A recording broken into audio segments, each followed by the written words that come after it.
Então, beleza. Então, boa noite para vocês. Muito obrigado por quem já está aí aguardando começar o Hangout.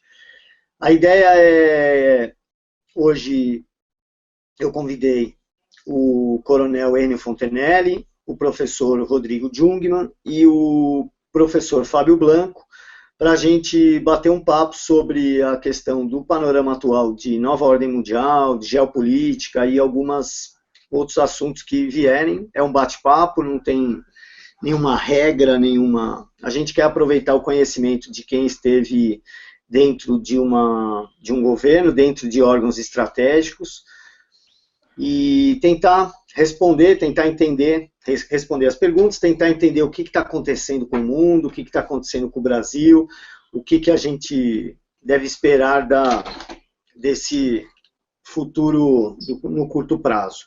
Então, eu quero apresentar, enquanto o Corona não entra, eu vou apresentar vocês. Eu tenho aqui o professor Rodrigo Jungmann, lá da Universidade Federal de Pernambuco.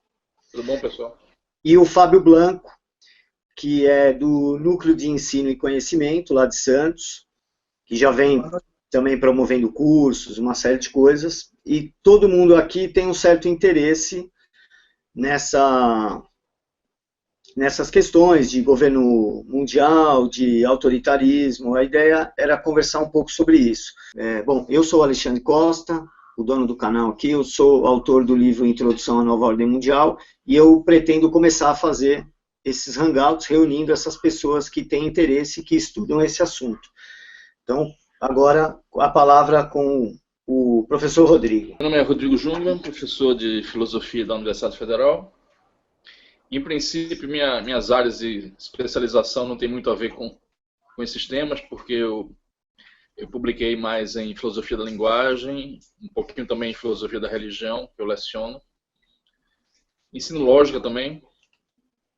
Mas eu sempre tive um interesse muito grande por história, sempre li bastante história e um interesse subsidiário em filosofia política e temas do gênero, né? Além de procurar me manter razoavelmente bem informado sobre essas disputas, essas grandes disputas pelo poder mundial. E em linhas gerais, eu diria que, aliás, eu suponho que nós três estejamos aqui de acordo com aquela ideia do professor Olavo, né, de que há basicamente três grandes centros que concorrem por uma hegemonia. Três grandes projetos globais, que às vezes cooperam, às vezes entram em atrito. Enfim, é uma dialética muito complexa que está em jogo aí, né, que seria o bloco, de alguma maneira, associado à ONU, às fundações... enfim, toda aquela esquerda fabiana, que às vezes se vale também de uma esquerda mais tradicional para atingir os seus objetivos, e que visa basicamente, no Ocidente, isso é patente, né? Visa basicamente diminuir o papel das hegemonias nacionais. Na Europa isso já avançou enormemente, o projeto caminha também a largos passos nesse lado do mundo, não? Nos Estados Unidos a coisa é gravíssima, porque se os Estados Unidos caírem, e podem cair se Hillary vir a se eleger, esse projeto globalista vai se intensificar enormemente.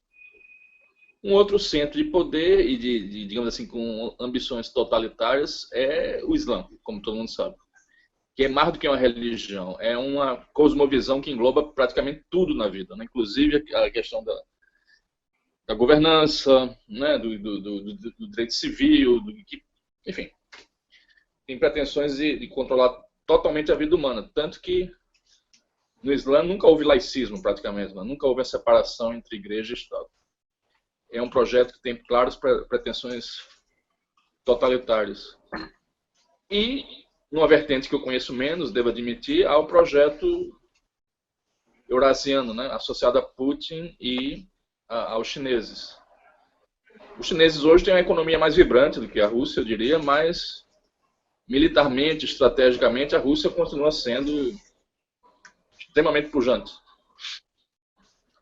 E eu diria, assim, em linhas gerais, que o que esses projetos têm em comum, embora eles tenham uma clara concorrência entre si, é o fato de que todos eles são, de alguma maneira, antagônicos àquilo que a gente costumava chamar de Ocidente. Os Estados nacionais do Ocidente, com as suas hegemonias, com as suas soberanias nacionais preservadas, suas próprias leis e democracias representativas, as instituições que nós herdamos da Grécia, que nós herdamos de Roma, e também, evidentemente, por um lado, a contrapartida religiosa de tudo isso, que de alguma maneira fundamenta tudo isso, que foi nossa herança judaico-cristã, tal como corporificada na Igreja Católica. E, em alguma medida, também nas igrejas evangélicas. E associado de perto ao Ocidente, embora às vezes não se chame de Ocidente, está, evidentemente, o pequeno e bravo, valoroso Estado de Israel, né, que também é um polo de resistência. Então, basicamente, a resistência hoje, a meu ver, a resistência mais pujante contra esse projeto totalitário é o que ainda sobra de espírito bravo, autônomo, vigoroso nos Estados Unidos. A Europa já está quase toda indo para o brejo. E Israel também resiste bravamente. Além disso, é interessante notar que esses projetos que tocam ao globalismo e ao Islã, eu posso falar com um pouco mais de propriedade, porque eu tenho observado mais atentamente, esses projetos, às vezes, de certa forma, cooperam entre si, né? Porque você vê como o globalismo não se importa com a invasão muçulmana da Europa. Porque, de alguma forma, embora sejam cosmovisões diferentes, fazem causa comum no sentido de solapar as bases fundacionais do Ocidente, né? E na Europa isso está em pleno andamento. Com essa invasão muçulmana que enche a Europa de terroristas. Esse é o Fábio Blanco, que também foi uma pessoa que já vem fazendo pesquisas e escrevendo bastante sobre o assunto. A palavra é sua, senhor Fábio Blanco. Sou o Fábio Blanco, sou advogado e tenho um projeto aqui em Santos chamado Núcleo de Ensino e Cultura. E acho que por aí foi... Porque é difícil dizer como que começou meu interesse pelo tema, né? É um tema que envolve tão complexo, envolve tantas áreas, que é até difícil você dizer, eu comecei e me interessei pelo tema aqui, tá? Eu não sei dizer se eu comecei, quando eu comecei. Tem gente que sim, que começa a estudar, vou estudar a nova ordem mundial. Mas no meu caso não foi assim. De repente eu estava falando sobre isso, e eu não sei identificar bem quando começou e onde começou. Mas eu tenho uma leve ideia, e provavelmente começou por causa, primeiro, dos meus estudos sobre teologia, né? O núcleo aqui, ele começou essencialmente lá no início como um núcleo de estudos teológicos. E estudando teologia, estudando sobre cristianismo, estudando sobre a formação da civilização com base no cristianismo, você começa a perceber que há inimigos que lutam, que têm como objetivo a destruição desse tipo de civilização. Primeiro eu comecei a observar as perseguições, né, que os cristãos até hoje sofrem cada vez mais. E aí você começa a perceber que, poxa, há uma perseguição forte, evidente, com milhões de mortos, e ninguém fala disso. Por que ninguém fala disso? Ou poucas pessoas falam? Algo que está na cara de todo mundo aí e não é noticiado, não é estudado, não é falado, a não ser por aqueles que... aquelas mídias específicas, mas a grande mídia simplesmente ignora o assunto como se não acontecesse. E aí você começa a perceber que, poxa, esse silêncio não é sem querer. Como o professor Rodrigo estava falando aí, há uma ligação. Porque essa perseguição, ela antigamente era muito forte, feita pelos comunistas, pelos países comunistas. Depois veio, na sequência, a perseguição pelos islâmicos. E aí você começa a perceber que o silêncio da mídia ocidental cobrindo a perseguição que os comunistas fazem e a perseguição que os islâmicos fazem. E aí você percebe, opa, parece que tem alguma coisa aí ligando todo mundo. É. E você percebe que há um inimigo comum para todos eles. E talvez essa, viu, Rodrigo, é assim que eu observo, esse é o ponto de contato. Eu não consigo ver outro. Porque os interesses geopolíticos são completamente diferentes. A visão de mundo desses três blocos aí são completamente diferentes. Sim. A única coisa que eu vejo em comum é a destruição da sociedade que foi fundamentada no cristianismo e Israel nesse meio aí, que está junto com essa civilização. Então, é o ponto que eu vejo que liga todos eles.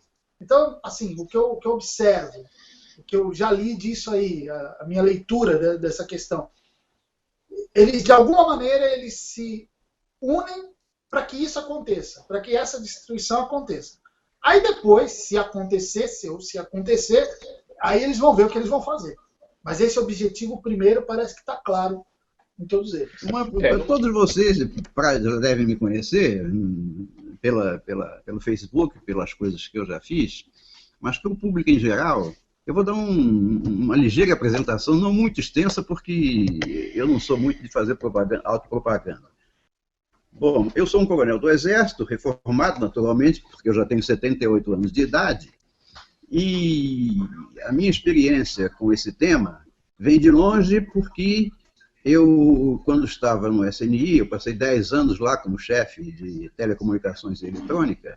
Naqueles 10 anos eu tomei conhecimento de algumas informações importantes, também lia muito jornal, via muita revista, e eu consegui juntar umas peças e montar um quadro que eu chamei de Zona de Retaguarda para uma guerra nuclear, que, além de ter publicado um livro, eu fiz um vídeo a respeito, que já foi citado aí pelo Alexandre. Muito bem. Então, qual é o meu passado? Meu passado é isso. Eu sou coronel do Exército, reformado, e fui 10 anos chefe de telecomunicações e eletrônica do SNI. Esse é o meu cartão de apresentação.